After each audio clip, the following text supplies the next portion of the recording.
So in this video, we're going to be learning about the key level placements. The key level placements is pretty much the largest type of support and resistance, which is based on the monthly and weekly time frame. This helps us get the broadest outlook on the market. Obviously, we're still going to be applying our technicals, which include, our fibs, market structure, trend lines, candlestick analysis, and other ways to analyze the market.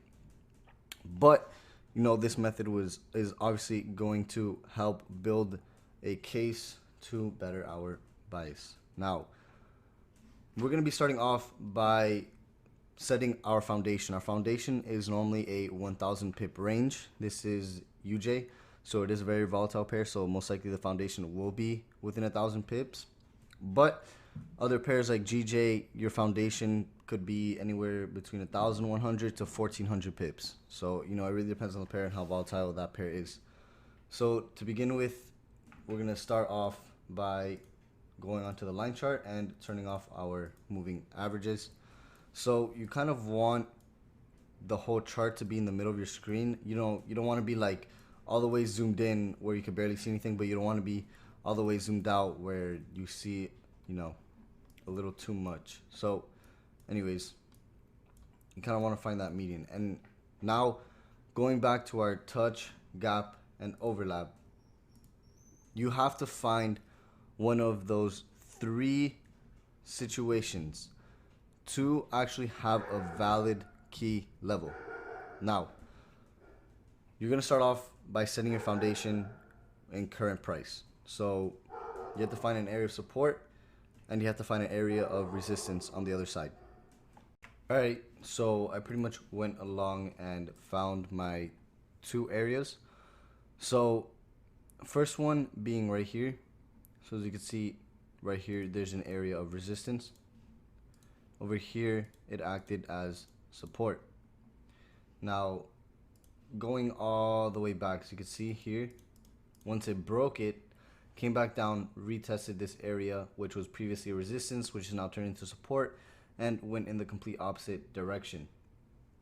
Same thing over here, acted as resistance, and so forth. So now for my second area, mainly based off of here. So as you can see, it touched here, area of resistance, and over here it acted as an area of support. So you can see touch and touch.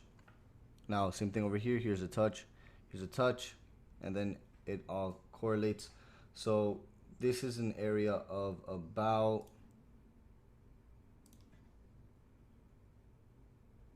I'll say about 900 pips. So it's not always going to be 1000 pips, but in this case it's about 900 pips. So what you're going to do is you're going to right click, format your horizontal lines, and you're going to type monthly. You're going to make sure it's to the right. Same thing over here. So I'm going to repeat this again. You have to find an area of resistance and an area of support on your horizontal line once you do place it. And you have to find either one of the three situations, which going back to our touch, gap, and overlap. So as you can see right here on this area of resistance / support where my horizontal line is, it acted as an area of resistance, which was a touch here, and it acted as an area of support here, which is a touch as well. So that's valid. So you can see it correlates with the rest of these areas. So here's a gap. Obviously, here we have a touch, a gap as well. Here we have a touch. And then even when the market came down here, it kind of gapped and then went back in the opposite direction before initially breaking it and coming down. So same thing for my second area. Over here we have a touch, over here we have a touch on resistance, a touch on support. So that area is valid. It has to be valid on both sides. Like it can't only be support or it can't only be resistance. It has to be support and it has to be resistance. So pretty much what I'm talking about, it has to do this or it's not valid. It can't just be doing this. That's this is not valid. This is valid. All right. So now moving on, let me erase all this. All right, now moving on. Once you find your pip range, here it's 900, right? Using your date and price range tool, which could be found right here, date and price range tool. You're gonna grab another horizontal line and put it right in the middle. You see where this arrow is? Right in the middle of that. Just like that. And you're gonna make this the weekly. And then you're gonna have this to the left. So it's as simple as that. Now, once that's done, simply go to the middle. You're gonna type foundation. All right, so you know that this is your foundation. You're gonna have it right in the middle. So once that's done, you're gonna make your zone 1 and your zone 2. So you simply just drag this box and put it at the bottom of one of your monthly support and resistance levels. Then you're gonna put another one down here.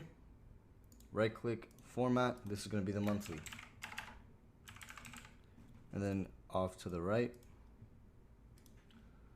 And then you're gonna put another horizontal line right in the middle of that. And then this is gonna be the weekly. This is gonna be off to the left. So just like that, you already have your zone 1. All right, and you're pretty much just gonna be repeating this process over and over again until you have zone 1, zone 2, zone 1, and zone 2. So I'm gonna do that really quickly. If you want, you can fast forward the video until I get to the part where I actually finish.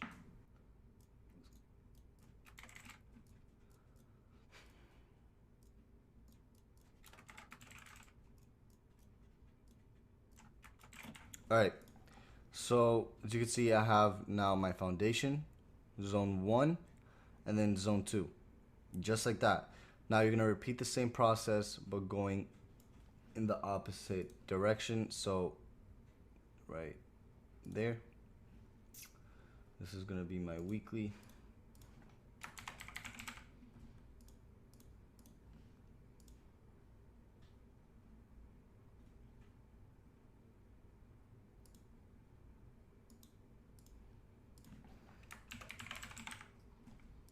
Off to the right.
Okay, so just like that, you're done. Now you're gonna leave all of this on the screen, of course.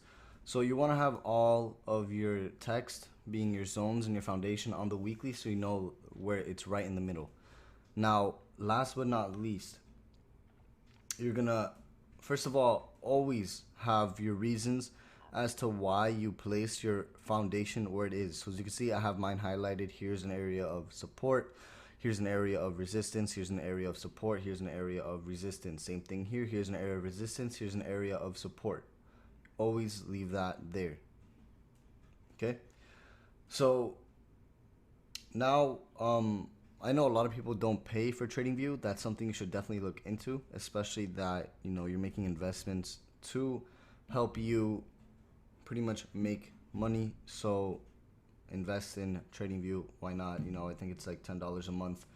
But, you know, if you don't feel like paying for it, then simply just make your weeklies a different color, because I know you're not going to be able to add text to the actual lines.